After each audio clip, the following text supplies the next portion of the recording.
What I'm about to say, I want you to hear me out and don't jump and comment just yet. I've noticed that a lot of white women seem to have an easier time getting into relationships, getting engaged, and getting married. Now, hold on, I'm not done talking. Statistics, various newspaper articles, men of various races, especially black men, will have you believing that it's because black women are not desirable, we're not smart, we don't make good partners, which is actually not true.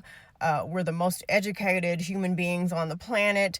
We are the beauty standard, despite the fact that media tries to gaslight us and make us think that we are not. And studies have proven that we are actually amazing partners. If you comment right here, you're going to be loud and wrong. Just keep listening. But there's something very important that a lot of these studies leave out when they try to make it seem like white women are just so much amazingly more easy to be wifed up. One of the reasons why black men tend to veer on the side of snow bunnies is they think it's some kind of status symbol. Although the preferences do not get preferential treatment, they often get treated way worse than they would ever treat a black woman. A lot of white women who get with black men are doing so out of rebellion because their parents were racist, which I'm about to dive into. And that is the reason why a lot of those relationships fail. It's a statistical fact. They have the highest divorce rate. Now let's dive in. I really think that one of the biggest reasons as far as why that is because white women are willing to ignore the fact that their mate is racist.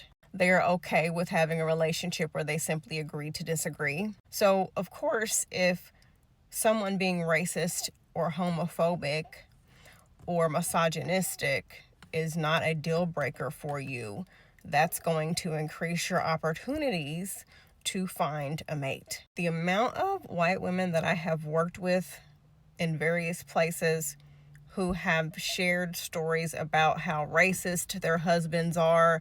I remember one lady said that her husband told her if her kids ever married a black person, he would disown them, and she was laughing about it, saying she would just have to sneak around and see her kids because she wouldn't want to miss out on her grandkids. And that's not to say that black women and women of other races don't date people who are racist, homophobic, or misogynistic. It's just that for white women, for the most part, it's definitely not a deal breaker. They don't even give it a second thought. It's like, oh my gosh, Brad is so amazing. He's everything I've ever asked for in a man. I mean, he fucking hates black people, but it's okay. But joke's on them, because men who are racist, homophobic, misogynistic tend to be the worst partners.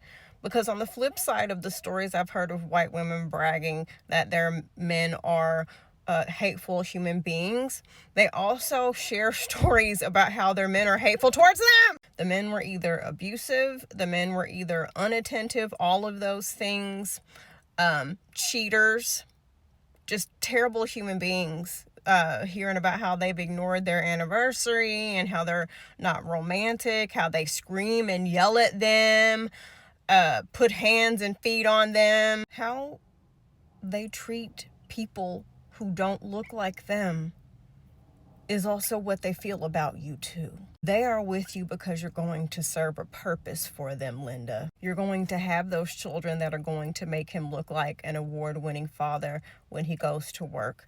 You are going to be his little personal assistant that's going to skyrocket his business to where he wants to be. You're going to do all the work while he gets to be the face of the business, and you get no pay, and your name isn't on a damn thing. In almost all of those relationships, the woman's only purpose is to make the man's life better. If white women are smart, and that's been proven to only be 50% true, as we've seen in the exit polls that I keep a copy of, lest I ever forget. Brad might appear to be amazing, but if he is a hateful human in any way, Brad is in fact not amazing. I don't care if Brad is from a wealthy family and you're overlooking it because you think that you are going to benefit from it in some way.